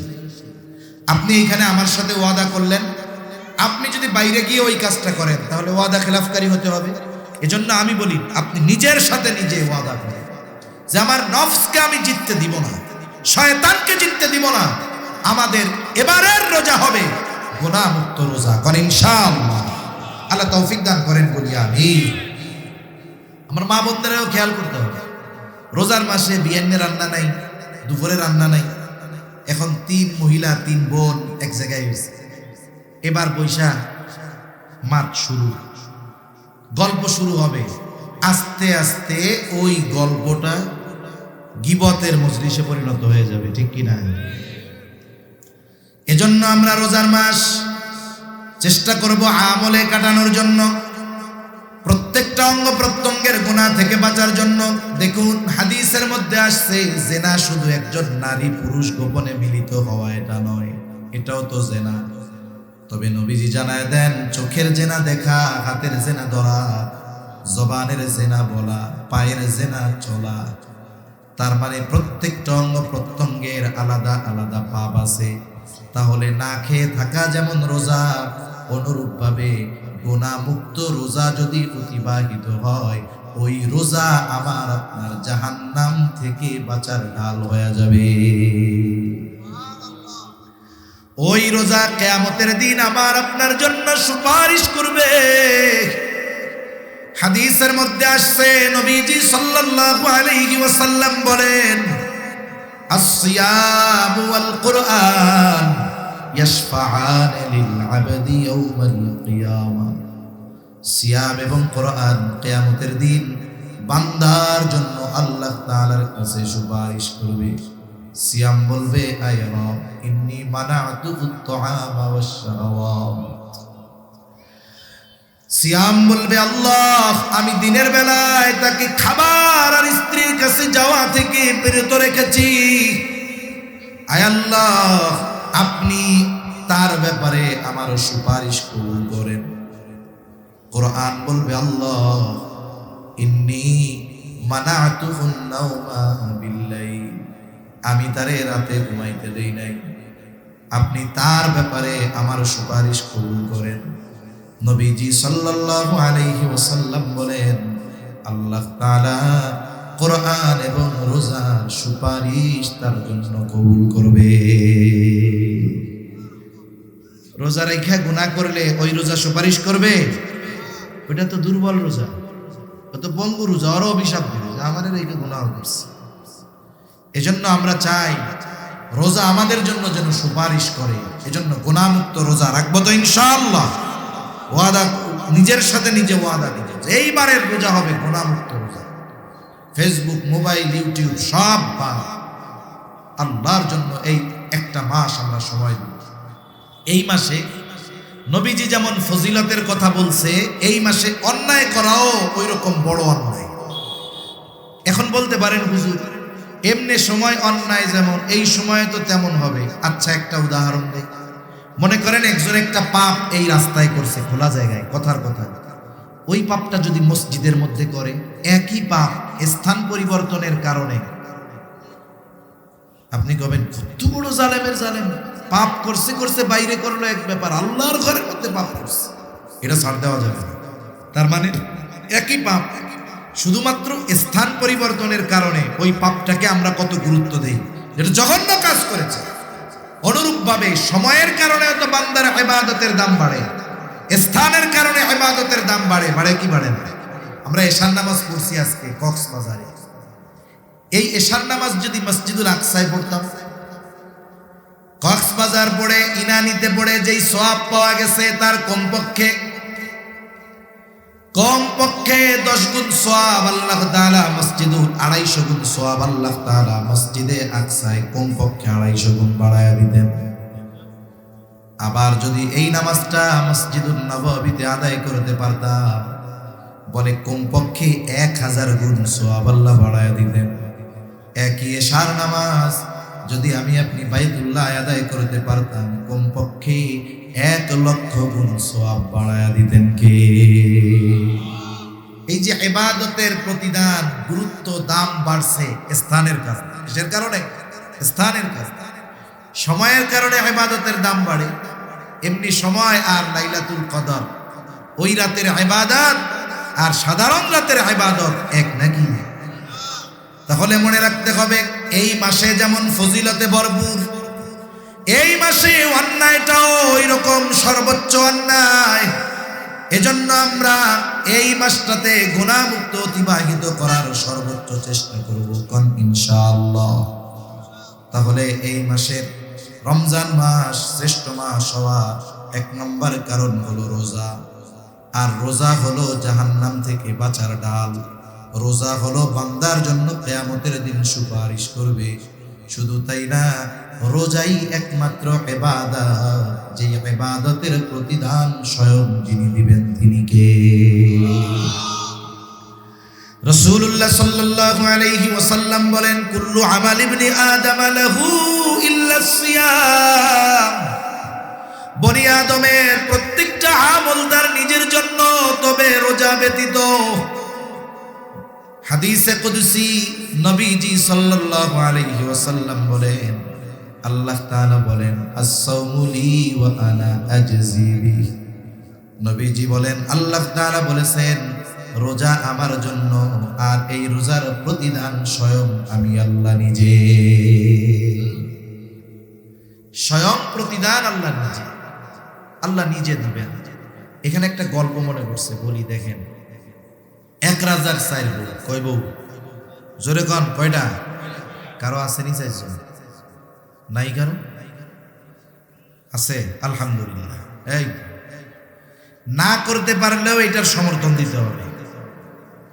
একটা বিষয় আমি করতে পারতেছি না, ওই যে আগেই বলছি আমি পারতেছি না, ঠিক আছে, কিন্তু আরেকজন যখন করছে শরীয়তের একটা কাজ, অনেক সময় আছে কিছু বৈধ আমল না হওয়ার কারণে, জায়েজ আমল বৈধ আমল না হওয়ার কারণে সমাজের মানুষ অনেক সময় ওই আমলটাকে ঘৃণা করে বসে আছে না নাই? আমাদের এলাকায় এক লোক তার চাচা মারা গেছে, এরপরে তার চাচিরে বিয়া করছে। শরীয়তে নিষেধ আছে এটা? নিষেধ নাই তো। চাচা মারা গেছে, চাচিকে বিয়া করছে। লোকটা আরো উদারতার পরিচয় দিয়েছে, চাচিকে বিবাহ করছে। সমাজের মানুষ তো জানে না, এখন ওই বেটারে পারলে এক করে দেয় যে এ কবিরা গুনাহ করে ফেলছে। অথচ সমাজে সুদ খাইয়া জেনা করে, ব্যভিচার করে, পরকিয়া করে ভরে যাচ্ছে, এর কিছু কয় না। ওই আল্লাহর বান্দা চাচা মারা গেছে, এবার তার চাচির এসে বিয়া করছে, তারে পারলে গ্রাম থেকে বের করে দেয়।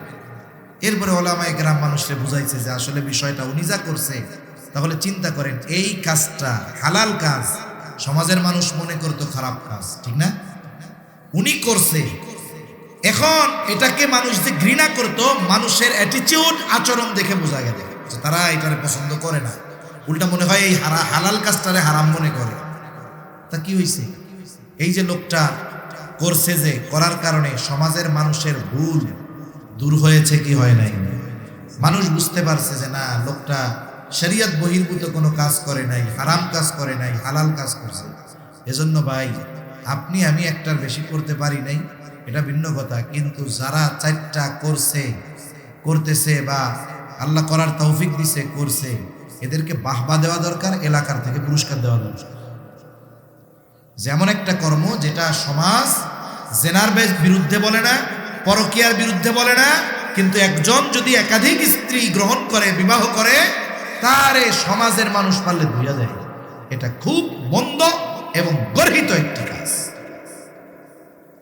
এখন রাজার চাইল, এখন রাজায় কইছে কি, গল্প তো গল্পই, রাজায় বলছে কি যে আজকে তোমাদের 4 জনের জন্য আমার ধনভাণ্ডার ওপেন, যার যা মন চাই তাই।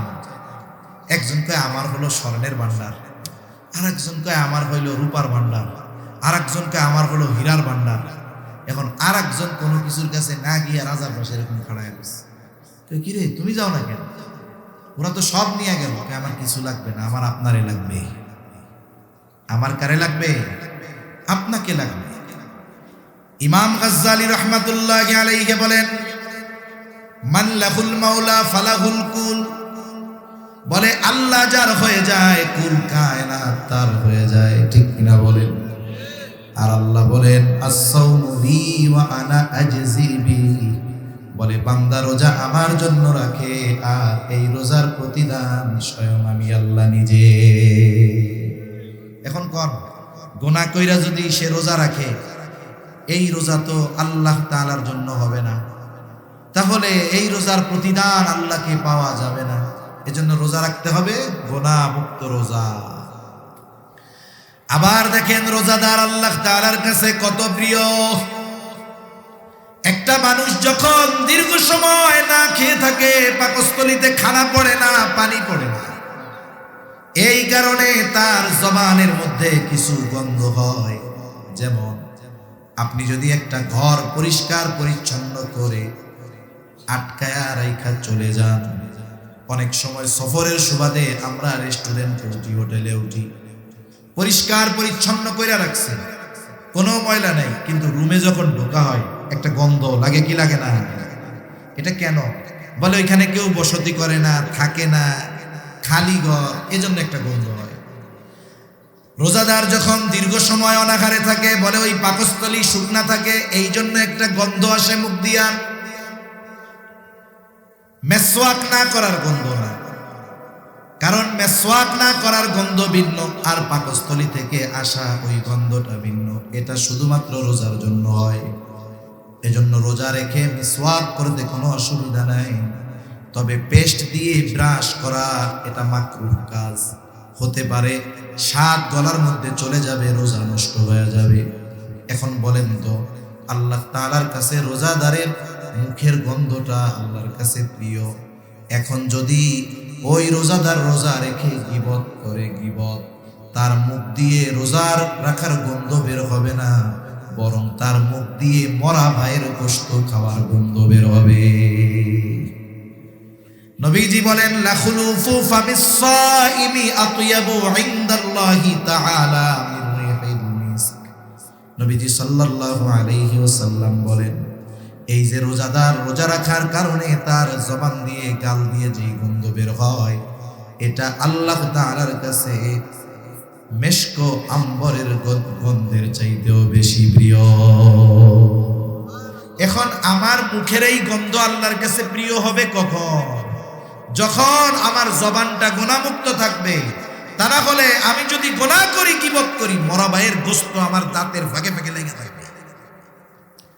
এজন্য ওই প্রতিদান যদি চাই, গুনাহমুক্ত রোজার দরকার আছে না নাই?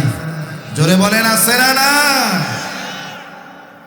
রাসূলুল্লাহ সাল্লাল্লাহু আলাইহি ওয়াসাল্লাম বলেন, রোজাদার যে এই যে রোজা রাখার মাধ্যমে তৃষ্ণার্ত থাকে, গ্রীষ্মকালীন রোজা রাখে, তৃষ্ণায় বুকের ছাতি ফেটে যায়, এরপরেও ডুব দিয়া পানি খায় না, গোসলখানায় পানি খায় না, ঘরের মধ্যে একা, ফ্রিজে ঠান্ডা পানি, বুকটা ফেটে যায়, তবু একটু পানি খায় না। অনেক সময় মানুষ দেখবেন বেনামাজি, ও যদি রোজা থাকে, ও লুকায়া লুকায়া পানি খায় না। বেনামাজিও যদি রোজা রাখে, ও কিন্তু লুকাইয়া পানি খায় না, কেউ দেখবে না, এরপরেও খায় না। এই জায়গায় রোজার একটা রহস্য, যে বান্দা যাই করুক রোজাটা আল্লাহর জন্যই রাখে। নামাজ মানুষকে দেখানোর জন্য পড়তে পারে, দান মানুষকে দেখানোর জন্য করতে পারে, বলে রোজা আল্লাহর জন্যই করে। যদি না করতো তাইলে তৃষ্ণা লাগলে লুকায়া লুকায়া পানি পান করতো, কিন্তু কেউ তো দেখে নাই, সবাই কইবো আমি রোজা রাখছি। রাসূলুল্লাহ সাল্লাল্লাহু আলাইহি ওয়াসাল্লাম বলেন, আল্লাহর জন্য যে তৃষ্ণার্ত থাকলো, তার মানে গ্রীষ্মকালে রোজা রাখলো, তৃষ্ণা লেগেছে, পানি পান করে নাই, কিয়ামতের দিন আল্লাহ তাআলা ওই ব্যক্তিকে পানি পান করাবে। যেই দিন সূর্য কাছে থাকবে, জমিনটা তামার মতো হয়ে যাবে, পানি পানি বলে মানুষ চিৎকার করবে, ওই দিন আল্লাহ তাআলা এই বান্দাদের পানি পান করাবে। কিন্তু যে গুনাহ সহ রোজা করছে, তার শুধু ফরজ আদায় হবে, কিন্তু কাজ হবে না।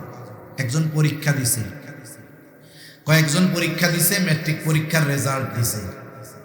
একজন জিজ্ঞাসা করে, তুমি কি হয়েছে রেজাল্ট? পাস করছি। আরেকজন পাস করছে, আরেকজন পাস করছে। এখন জিজ্ঞাসা করে, পাস যে করলাম, কোন গ্রেড পাইছো, কত পাইছো? 33 পাইলেও পাস, 90 পাইলেও পাস, ঠিক না? এখন একজন পাইছি ভাই 33, কত পাইয়া পাস করছে? আর একজন পাইছে A+, আর একজন কি পেয়েছে? বলেন তো, এখন জিজ্ঞাসা করার পরে কেউ যদি বলে আমি 33 পাইয়া পাস করছি, ওরে জবাবে বলবে, তোমারে পাস করতে কইছিল কেডা? ফেল করাই ভালো আছে, ঠিক না? তার মানে দেখেন, ও কিন্তু পাস, কিন্তু ওই পাশের কথাও মানুষের সামনে বলতে সে লজ্জা পায়। আর একজন পাস করছে A+ পাইয়া, ও গর্বের সাথে বলে A+ পেয়েছি। এজন্য রোজাদারও ওই কোয়ালিটির হয়। একটা হয় হলো পাস, ওর জন্য আর কোনো ফ্যাসিলিটি নাই, ও কোনো ইউনিভার্সিটিতে ভর্তি হইতে পারবে না, ওর জন্য কোনো বৃত্তি নাই, ওর জন্য কোনো সম্মাননা নাই, ওর জন্য কিছুই নাই, খালি একখান কাগজ পাইব 33 লেখা। ওই পাস দিয়া ও কমুখে কোনো চাকরিতে অ্যাপ্লাইও করতে পারবে না, কিন্তু পাস। তার মানে যে রোজা রাখলো কিন্তু গুনাহ টোনা সব করছে, সারাদিন পানাহার থেকে বিরত থাকছে, স্ত্রীর কাছে যায় নাই, বলে ও হলো 33 পাইয়া পাস, পাস করছে, কিন্তু ফ্যাসিলিটি পাবে না। যে A+ পাইছে সে বুয়েটে চান্স নিতে পারবে, সে মেডিকেলে চান্স নিতে পারবে, সে বিদেশে স্কলারশিপের জন্য আবেদন করতে পারবে, বাংলাদেশ থেকে অনেকে তাকে ওই বৃত্তি দিবে, সে অনেক জায়গায় তার রেজাল্টের কারণে তার ভর্তি পড়ালেখা ফ্রি দিবে, ঠিক কিনা বলেন? তাহলে পাস সবাই করবে, কিন্তু সবাই তো ফ্যাসিলিটি পাবে না।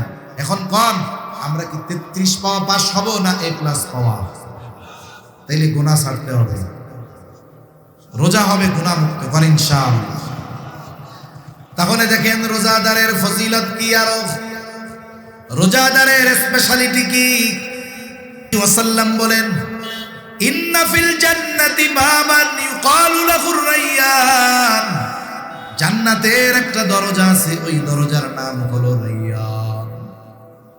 অনেক সময় অনেক সেমিনার হলে আমরা গেছি, এক হলের মধ্যেই সবাই ঢুকবে, কিন্তু দরজার মধ্যে লেখা থাকে general guest, VIP guest, VVIP guest, আবার কার্ডেও লেখা থাকে। এখন বলেন তো, জেনারেল গেস্ট যদি ভিভিআইপি গেস্টের দরজা দিয়ে ঢুকতে যায়, বাগের মিয়া কোথেকে আইছেন আপনি? ওই গেট দিয়ে ঢুকে নাম পাবলিক কোন জায়গায় জায়গায়।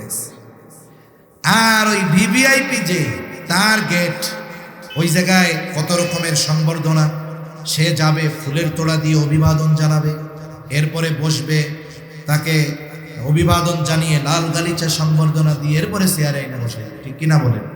ঢুকবে সবাই একই হলে, কিন্তু সবার কি সম্মান সেম হবে? বলে রোজাদারের জন্য জান্নাতের একটা স্পেশাল দরজা আছে, সেই দরজার নাম হলো রাইয়ান। ওই দরজা দিয়ে শুধুমাত্র রোজাদারেরা প্রবেশ করতে পারবে। ওই দরজা থেকে ফেরেশতারা আহ্বান করবে, ফাআইনাস সাইমুন, কোথায় রোজাদারেরা? এদিক দিয়ে আসে। শুধুমাত্র রোজাদারেরা ঢুকবে, তারা ব্যতীত একটা মানুষকেও আল্লাহ তাআলা ওই দরজা দিয়ে ঢুকতে দিবে না। এটা রোজাদারদের জন্য স্পেশালিটি। তাহলে কথা অনেক লম্বা হয়ে যাচ্ছে। শ্রেষ্ঠ মাস কেন? বলে এক নাম্বার কারণ এই মাসে আল্লাহ তাআলা রোজা ফরজ করছে। কি ফরজ করছে? আরো জোরে, কি ফরজ করেছে? বুঝতেছে নাকি? আরেকটা তাকবীর হবে, নারায়ে তাকবীর, নারায়ে তাকবীর। এই সময় কিন্তু মাহফিল মজা, শীতও নাই, গরমও নাই, আরামও লাগে, ঘুমও আসে, ঠিক না? তাহলে রমজান মাস শ্রেষ্ঠ হওয়ার এক নম্বর কারণ হলো রোজা আল্লাহ ফরজ করেছেন। রোজার কিছু ফাজাইল আমরা জানলাম। দুই নাম্বার কারণ রমজান মাস শ্রেষ্ঠ কেন? বলে এই মাসেই আল্লাহ তাআলা কুরআনুল কারীম নাযিল করেছে। আল্লাহ তাআলা বলেন, শাহরু রমাদান আল্লাযী উনজিলা ফীহিল কুরআন। আল্লাহ তাআলা বলেন রমজান মাস, এই মাসে আল্লাহ নাজিল করেছেন কোরআন। মাস হলো রমজান, আল্লাহ নাজিল করেছে কোরআন। মাস রমজান, নাজিল করেছে কি? জোরে বলেন, কি এই কোরআন? আল্লাহ তাআলা বলেন হুদাল লিন্নাস, গোটা মানব জাতির জন্য এই কোরআন হলো হিদায়াত। আবার আল্লাহ এক জায়গায় বললেন হুদাল লিল মুত্তাকিন, মুত্তাকিনদের জন্য হিদায়াত। বলে হ্যাঁ, মানুষের জন্য হেদায়াত। বলে একজন বেঈমানও যদি এই কোরআন দিল দিয়ে অনুধাবন করে, তিলাওয়াত করে, বোঝার চেষ্টা করে, সে ঈমানওয়ালা হয়ে যাবে, ঠিক কিনা বলে?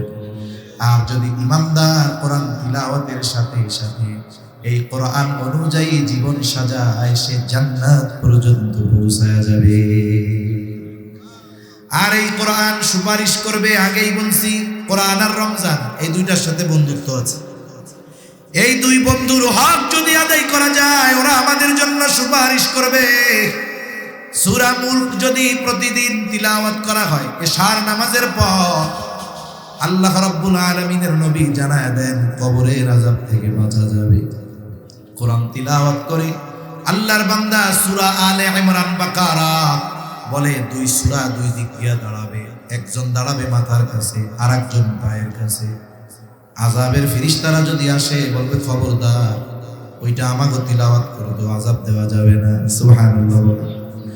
সূরা ওয়াকিয়া যদি তিলাওয়াত করে মাগরিবের পরে, বলে আল্লাহ তাআলা তাকে রিজিক সংকীর্ণতার মুখোমুখি করবে না। সুবহানাল্লাহ।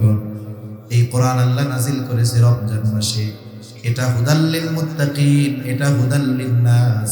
মুত্তাকিরা, ঈমানদারেরা কোরআন অনুসরণের মাধ্যমে জান্নাতে চলে যাবে। আর বেঈমানেরা কোরআন যদি তিলাওয়াত করে, পড়ে, বুঝে, আশা করা যায় ঈমান নসিব হয়ে যাবে। সম্প্রতি সময়ে নেদারল্যান্ডের একজন সংসদ সদস্য, মন্ত্রী, সর্বোচ্চ পরিমাণের ইসলাম বিদ্বেষী ছিল। সে ইসলাম নিয়ে, কোরআন নিয়ে তার বিশোধাগারের কোনো অভাব ছিল না। এখন একটা জিনিস আপনি যদি ভালোভাবে জানেন, তাইলেই না ওইটার সমালোচনা করতে পারবেন। ওই লোক চিন্তা করছে মুসলমানকে আরো ভালো মতো ধরার দরকার।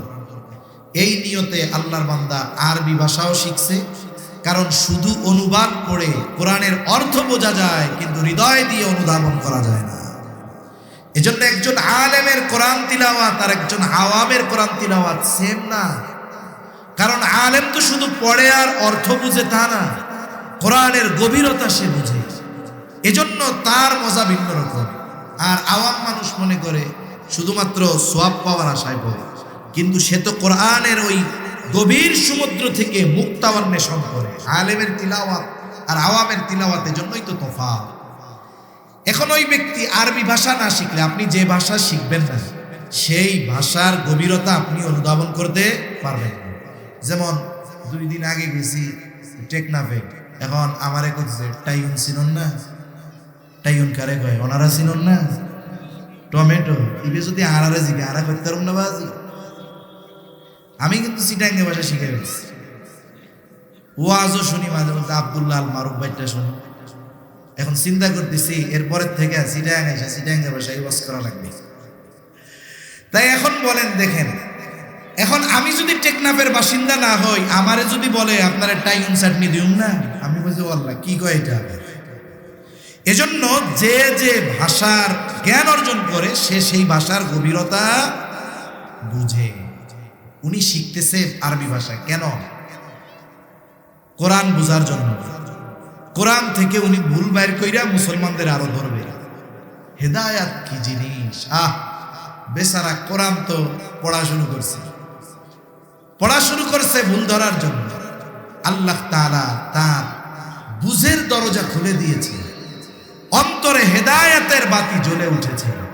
এখন সে কোরআনের একজন সৈনিক হয়ে গেছে। সুবহানাল্লাহ। সার্চ দিলে ইন্টারনেটে নেদারল্যান্ডের ইসলাম বিদ্বেষী মন্ত্রীর পার্লামেন্ট মেম্বারের ইসলাম গ্রহণ দিবেন, চলে আসবে আল্লাহর বান্দার নাম। আবার দেখেন ডক্টর মরিস বুকাইলি, ঐতিহাসিক একজন ব্যক্তি, যখন ওই মিশরের জাদুঘরে রাখা ফেরাউনের মমি নিয়ে গবেষণা করা হবে, ওনাকে জানানো হলো এর ব্যাপারে কোরআনে আয়াত আছে। উনি চিন্তা করলেন, বাবারে, তাহলে এর বাস্তব সব যদি জানতে হয় আমাকেও কোরআন শিখতে হবে। উনি এম্বাসির মাধ্যমে প্রাইভেট টিচার রেখে উনি আরবি শিখলেন। জ্ঞানী মানুষ, এই কোরআন শিখে ফেরাউনের মমি নিয়ে গবেষণা করেছেন। আল্লাহ তাআলা ওই বেঈমান মানুষটাকে হেদায়েতের মতো নূর দান করে দিয়েছে। কারণ যে কোরআন বুঝে সে সত্য মিথ্যার পার্থক্য করতে পারে। এজন্য কোরআনের আরেক নাম হলো ফুরকান। একটু খেয়াল করেন, আল্লাহ তাআলা হুদাল লিন-নাস বলার পরে বলেছেন ওয়াবাইয়িনাতিন মিনাল হুদা ওয়াল ফুরকান। আল্লাহ তাআলা মানুষের জন্য হেদায়েত বলার পর বলেছেন ওয়াবাইয়িনাতিন মিনাল হুদা ওয়াল ফুরকান। এটা সত্য মিথ্যার পার্থক্য নির্ণয়কারী। তার মানে একজন অমুসলিমও যদি হৃদয় দিয়ে কোরআন পড়ে, তার অন্তরে হেদায়েতের নূর যিনি জ্বালায়া দিবেন তিনি কে? এই কোরআন নাজিল হয়েছে কোন মাসে? জোরে বলেন। রমজান মাস। তাহলে রমজানের দ্বিতীয় শ্রেষ্ঠত্ব এ মাসে নাজিল হয়েছে কোরআন। রমজান মাসের তৃতীয় শ্রেষ্ঠত্ব বলে এই মাসে আছে এমন এক রাত। রমজান মাসে নাজিল হয়েছে, কিন্তু কোন সময় নাজিল হইল? আল্লাহ তাআলা বলেন ইন্না আনজালনাহু ফি লাইলাতিল কদর ওয়া মা আদরাকা মা লাইলাতুল কদর লাইলাতুল কদরি খায়রুম মিন আলফি শাহর। আল্লাহ তাআলা বলেন ইন্না আনজালনাহু, আই ইন্না আনজালনাল কুরআন, আমি এই রাতে নাজিল করেছি কোরআন। ফি লাইলাতিল কদর, কদরের রজনীতে আমি কোরআন নাজিল করেছি। এই কদরের রজনী এটা হলো রমজান মাসের একটা রাত। বলে কোরআনের ছোঁয়া লাগছে, রাত দামি হয়ে গেছে। কোরআনের ছোঁয়া লাগছে, মাস দামি হয়ে গেছে। কোরআন নাজিল হয়েছে, আম্বিয়া শ্রেষ্ঠ নবী শ্রেষ্ঠ নবী হয়ে গেছে। কোরআনের ছোঁয়া লাগছে, উম্মত শ্রেষ্ঠ উম্মত হয়ে গেছে। এই রজনী আল্লাহ তাআলা দান করেছেন রমজান মাসে কোরআনের বদৌলতে। আল্লাহ তাআলা বলেন, আপনি জানেন লাইলাতুল কদর কি? লাইলাতুল কদর হলো খায়রুম মিন আলফি শাহর। বলে যেই সমস্ত মাসে লাইলাতুল কদর নাই, এমন 1000 মাসের চাইতে ওই রাতটা বেশি উত্তম। প্রায় 84 বছর হয়। কত বছর হয়? প্রায় 84 বছর। এক রাত্র যদি পাইয়া যায়, তাহলে রমজান শ্রেষ্ঠত্বের অন্যতম একটি কারণ এই রমজান মাসেই আছে লাইলাতুল কদর, বলে যেটা হলো 1000 মাসের চাইতে উত্তম। সুবহানাল্লাহ। এই রমজান মাস হলো সেই মাস যেই মাসের আগমন ঘটলে আল্লাহ তাআলা জান্নাতের দরজা খুলে দেয়। নবীজি বলেন, ইদা দাখালা রমাদান ফুতিহাত আবওয়াবুল জান্নাহ। রমজান মাসের আগমন ঘটলে আল্লাহ জান্নাতের দরজা খুলে দেয়। আরেক বর্ণনায় আসছে ফুতিহাত আবওয়াবুস সামা। আল্লাহ তাআলা আসমানের দরজাগুলো খুলে দেয়। আরেক বর্ণনায় আসছে ফুতিহাত আবওয়াবুর রাহমাহ। আল্লাহ তাআলা রহমতের দরজাগুলো খুলে দেয়। ওয়া গুলিকাত আবওয়াবুন নার। আল্লাহ তাআলা এই মাসে জাহান্নামের দরজাগুলো বন্ধ করে দেয়। সাথে সাথে ওয়াল সুলসিলাতিশ শায়াতিন। এই মাসে আল্লাহ তাআলা শয়তানকে শিকল দ্বারা বন্দী করে দেয়। এই মাস হলো রমজান মাস। তাহলে আসেন রমজানের শ্রেষ্ঠত্ব কেন? 7টা কারণ বলছি। 1 নাম্বার, এই মাসে আল্লাহ রোজা ফরজ করেছেন। 2 নাম্বার, বলে এই মাসে আল্লাহ কোরআন নাজিল করেছেন। বলে 3 নাম্বার, বলে এই মাসেই আছে লাইলাতুল কদর। 4 নাম্বার, এই মাসে জান্নাতের দরজা আল্লাহ খুলে দেয়। 5 নাম্বার, বলে এই মাসে আল্লাহ তাআলা আসমানের দরজা খুলে দেয়। 6 নাম্বার, বলে এই মাসে আল্লাহ তাআলা রহমতের দরজাগুলো খুলে দেয়। 7 নাম্বার, এই মাসে আল্লাহ তাআলা জাহান্নামের দরজা বন্ধ করে দেয়। 8 নাম্বার, বলে এই মাসে আল্লাহ তাআলা শয়তানকে শিকল দিয়ে আটকায় দেয়। এখন এই শ্রেষ্ঠ মাসে আমাদের কি করণীয়? বলে 1 নম্বরে রোজা রাখতে হবে। কি রাখতে হবে? জোরে বলেন। 1 নম্বরে রোজা। 2 নাম্বার তারাবি। কি করতে হবে? তারাবি। কয় রাকাত? 20 রাকাত। কয় রাকাত? 20 রাকাত। এখন আমাদের দেশে 20 রাকাত পড়া মানুষের জন্য কষ্টকর হয়। এর একটা কারণ আছে। কারণ কি হইল জানেন? আমরা যখন সারাদিন রোজা রাখে অভ্যস্ত, কষ্ট হয় না। এইবার ইফতারের 10 মিনিট আগে ইফতার সামনে নিয়ে বসছে, ও বাজি এই 10 মিনিট আর নো যায় না, ঠিক না? এই 10 মিনিটের প্রতি মিনিটকে 1-1 ঘন্টার মতো লাগে। খালি গড়ির মিতা গায়, কি আজান দেয় না? কি মসজিদে আজান দেয় না? কি হইল? টাইম মাত্র 10 মিনিট, অথচ 14 ঘন্টা না খায়া থাকছে, কোনো সমস্যা নেই। হ্যাঁ, এই 10 মিনিট আর যাইতে চায় না। কেন? আপনি যখন খাবার সামনে নাই, রোজার মাস, পাকস্থলীরে ব্রেন বলতেছে খাওন টাউন সামনে নাই, কইরা লাভ নাই। এখন যখনই ইফতারের সময় খাবার সামনে আসে, চোখ দিয়ে নার্ভে গেল, নার্ভ মুহূর্তের ভিতরে ওই পাকস্থলীরে কয় দোস্ত সামনে খাওয়ান আইছে, এবার কইরা হয়ে গেছে। এখন তো খিদা লাগা শুরু হয়ে গেছে, এই জন্য আর টাইম যায় না। এবার যেই আজান দিছে, আল্লাহ, ওই মাঝে মধ্যে অনেকে মজা করে। গত বছর একটা ভিডিও দেখছি, এখন একজনও ইফতার নিয়ে সামনে বসে খেলে এরকম করতে, পাশের থেকে একজন আয়াতুল কুরসি পড়বে, ও টান দিছে আল্লাহ, এই বসে আজান দিছে, ধুমধাম খাওয়া সারা। মানে ওই টাইমে যদি ভুলে কোনো মতো কানে আল্লাহ শব্দ আসে, আর কেউ দেরি করবে না। অবস্থাটা কি হইল? এখন যখন ক্ষুধাটাও তীব্র হয়েছে, আমরা ইফতারের সময় আনলিমিটেড খেয়ে ফেলি। আর আমাদের দেশের ইফতার মানে হইল ছোলা বুট বাইউনি, বাইন্দি বাজারি, ঠিক না? ছোলা বুট, বেগুনি, পেঁয়াজু, এই সবগুলো হইল গ্যাস্ট্রিক। খাবেন এতটুক, পেটের মধ্যে যায় এত। এখন খাইলাম পেট বইরা ইফতারের সময়, ধুমসে খাইছে টাইছে। একটা খাবার তার পরিপূর্ণ ক্রিয়া শুরু করে 1.5 থেকে 2 ঘন্টা পরে। এখন ওই সময় খাওয়া হইল, ঠিক তারাবির সময় খাবার পেটের মধ্যে ফুইলা সে এখন এটার পরিপূর্ণ প্রভাব বিস্তার করতেছে। কারণ খাবার পাকস্থলীতে গেছে, পাকস্থলী ওইটারে প্রসেস করছে, এরপরেই না সব জায়গায় এটারে বন্টন করবে। ঠিক বন্টনটা হয় তারাবির সময়। এখন ওই গন্ধ লাগে 20 টাকা তারাবি মরি যায় বড়া সম্ভব না। এখন কি করে, মসজিদের মধ্যে যায়, ফরজ নামাজটা কোনো মতো পড়িয়া ইমাম সাহেব যখন তারাবি শুরু করে পিছনে বেগটি উঠতে দেয়।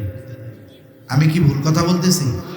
হাফেজ সাহেব টান দেয় লাস্টে, মনে করেন একেবারে লাস্টে টান দিবে, ইয়া আইয়ুহাল্লাযীনা আমানু কুতিবা আলাইকুমুস সিয়ামু কামা কুতিবা আলাল্লাযীনা মিন ক্বাবলিকুম, মনে করেন পৃষ্ঠা শেষ হবে এরকম, লাআল্লাকুম তাত্তাকুন, ধুম সে উঠে আল্লাহু আকবার।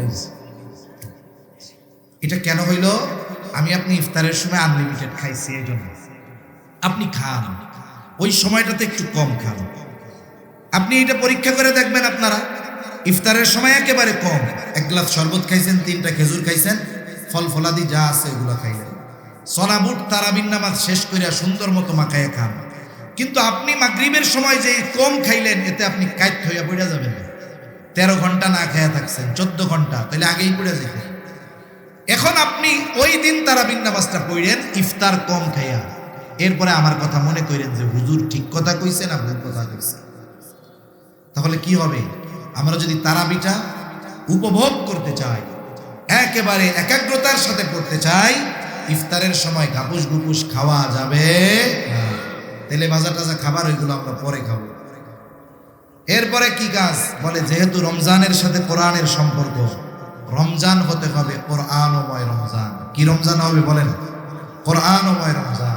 অনেক মানুষ আছে দীর্ঘদিন নামাজ পড়ে, সূরা ফাতিহার অর্থটাও জানে না, আছে না অনেক মুসল্লি এরকম আছে। কমপক্ষে কোরআন যারা শুদ্ধ করে পড়তে পারে না, আপনি যদি আপনার ইমাম সাহেবকে বলেন যে ইমাম সাহেব হুজুর কোরআন শরীফ শুদ্ধ না হইলে তো নামাজ হবে না, নামাজ ভাঙ্গার প্রথম কারণ হলো নামাজে অশুদ্ধ পড়া, তো এক কাজ করেন আমাদেরকে একটু শুদ্ধভাবে কোরআন শিখাইয়া দেন, আর নামাজের জন্য কমপক্ষে ছোট 10টা সূরা আর সূরা ফাতিহা সহ এই সূরাগুলো একটু শুদ্ধভাবে আমাদের মস্ক করায় দেন, আর কোরআনটা রিডিং শুদ্ধ শিখাইয়া দেন। কোন ইমাম সাহেব বলবে যে আমি পারবো না? বলবে। কিন্তু আমরা শিখতে চাই না। আমরা শিখতে চাই না কেন? কারণ আমরা চিন্তা করি আমি তো ইমাম সাহেবের উপরে গরম দিয়া কথা কই, এখন আমি যে দুয়ায় কুনুত পারি না, আমার যে সূরা নাস সহি শুদ্ধ নাই, এটা যদি ইমামে জানে আমার ইজ্জত থাকবো? বুঝেন নাই কথা? এখন আপনি আমি লজ্জা করে এগুলো শিখলাম না, কিন্তু এই কেরাত অশুদ্ধর কারণে আমার ইবাদত হলো না, নামাজ হলো না। এখন নামাজ হইল না, আখেরাতে মেহমানদারি ডান্ডার পিঠা আছে না নাই? এখন বলেন আখেরাতে পিটানি খাওয়া ভালো না দুনিয়া একটু লজ্জা পাওয়া ভালো? দুনিয়া একটু লজ্জা পাইলাম ইমামের সামনে, অসুবিধা কি? আমি যদি শিখি লজ্জাকে বাদ দিয়ে, মানুষ লজ্জা বাদ দিয়ে কত আকাম করে, লজ্জা বাদ দিয়ে কোরআন শিখতে আমাদের মন চায় না। এখন একটু শিখলাম, এতে কি হলো? আমার ইবাদত গুলো ঠিক মতো হলো। আবার যদি ইমাম সাহেবরে বলি হুজুর এগুলার অর্থ ব্যাখ্যা আমার একটু জানায় দেন, নিজে নিজেই শুদ্ধভাবে পড়া শিখেন ইমাম সাহেবের কাছে, তাফসিরে মারিফুল কোরআন খুইলা অর্থটা পড়েন, ব্যাখ্যাটা পড়েন। এরপরে আপনি আগেও সূরা ফাতিহা পড়তেন, অর্থ মুখস্থ করেছেন, ব্যাখ্যা জানছেন, জেনে আছে, এখন সূরা ফাতিহা পড়েন, আল্লাহর কসম আগে যে মজা পাইতেন এখন আপনি 1000 গুণ বেশি মজা পাবেন। আগে মুখস্থ অর্থ জানতেন না, প্রত্যেক দিন শুনেও আপনার মধ্যে বিরক্তি আসে নাই, আর এখন যত শুনবেন আগের চাইতেও লক্ষ কোটি গুণ মজা পাওয়া যাবে, ঠিক কিনা? এজন্য আমাদের রমজান হবে কোরআনময় রমজান ইনশাআল্লাহ। বলেন ইনশাআল্লাহ। আমরা রমজানকে আমলের জন্য ভাগ করব, রমজানকে আমলের জন্য ভাগ করব। দৈনিক যদি 1 পারা করে পড়ি 30 পারা হয়ে যায়। আপনি দৈনিক 1 পারার রুটিন রাখেন। শবে কদরের রাত্রে, আমাদের দেশে তো 21, 23 আর 25, 29 নাই, আমাকে দেশে 27 তারিখ যা হয় হবে। শবে কদর কয় তারিখ আমাকে দেশে? আমাদের বাংলাদেশে 27 তারিখ, যা হয় হবে। আপনি ধরেনই ওই দিন শবে কদর, ওই দিনের জন্য 2 পারা রাইখা দিয়া প্রত্যেক দিন যদি 20 পৃষ্ঠা পড়েন হেফজ কোরআন শরীফের, 5 ওয়াক্ত নামাজ, নামাজে গেছেন আগেই তো যান, 2 পৃষ্ঠা নামাজের আগে পড়েন, 2 পৃষ্ঠা পরে পড়েন। প্রত্যেক নামাজে যদি 4 পৃষ্ঠা পড়া হয়, 5 ওয়াক্তে কয় পৃষ্ঠা হয়? 20 পৃষ্ঠা। হাফেজি কোরআন শরীফের 1 পারা, এভাবে একবারে হয়ে গেল মাসে একটা খতম, ধীর স্থিরতার সাথে। নাইলে আমাদের কতজন আবেগে প্রথম দিন দুমছে মাজা মোজা ব্যথা বানাইয়া 3 পারা পড়া আর 18 দিন খবর নাই। এরপরে সবে কদরের রাত থেকে খতম দিতে হইব। কয়বার পড়ছো এই কয়দিনে? কই ভাই এখনো আমার 20 পারা বাকি আছে। কাজ হইল। খরগোশ আর কচ্ছপের দৌড়ের গল্প শুনছেন না? কচ্ছপ স্লো দৌড়াইছে কিন্তু দৌড় থামায় নাই। খরগোশ দ্রুত গতিতে দৌড়াইছে কিন্তু মাঝে একটা ব্রেক মেরে দিছে। এক ব্রেকে ওনারও ব্রেক হয়ে গেছে। এজন্য আপনি অল্প অল্প করে, আমরা অল্প অল্প করে করব, কিন্তু এটা কন্টিনিউ করবো। কারণ ইনশাআল্লাহ ইনশাআল্লাহ কোরআনময় রমজান হবে আমাদের। রমজানে আরেকটা আমল কি? নবীজি এই মাসে সবচাইতে বেশি দান করতেন। আমরা দ্বীনি কাজে এই মাসে বেশি ব্যয় করব তো ইনশাআল্লাহ। আমরা এই মাসে বেশি বেশি দান সাদকা করব। এই বিষয়গুলো যদি আমাদের সামনে থাকে, আমাদের রমজান হবে প্রাণবন্ত। আশা করা যায় আল্লাহ যেই জন্য রোজা ফরজ করেছেন, ইয়া আইয়ুহাল্লাযীনা আমানু কুতিবা আলাইকুমুস সিয়াম কামা কুতিবা আলাল্লাযীনা মিন ক্বাবলিকুম লাআল্লাকুম তাত্তাকুন। হে ঈমানদারেরা, তোমাদের উপরে রোজা ফরজ করা হয়েছে যেমনি ভাবে তোমাদের পূর্ববর্তীদের উপরে ফরজ করা হয়েছিল। কেন? লাআল্লাকুম তাত্তাকুন, যাতে করে তোমরা মুত্তাকি হতে পারো।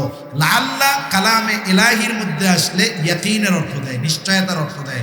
তার মানে প্রকৃতপক্ষে যে আলোচনাগুলো করলাম এগুলোকে সামনে রেখে আমরা যদি রমজান অতিবাহিত করতে পারি, আল্লাহ বলেন অবশ্যই তোমরা মুত্তাকি হয়ে যাবে। সুবহানাল্লাহ। আল্লাহ তাআলা আমাদেরকে গুনাহমুক্ত রমজান অতিবাহিত করার তৌফিক দান করেন বলি আমিন।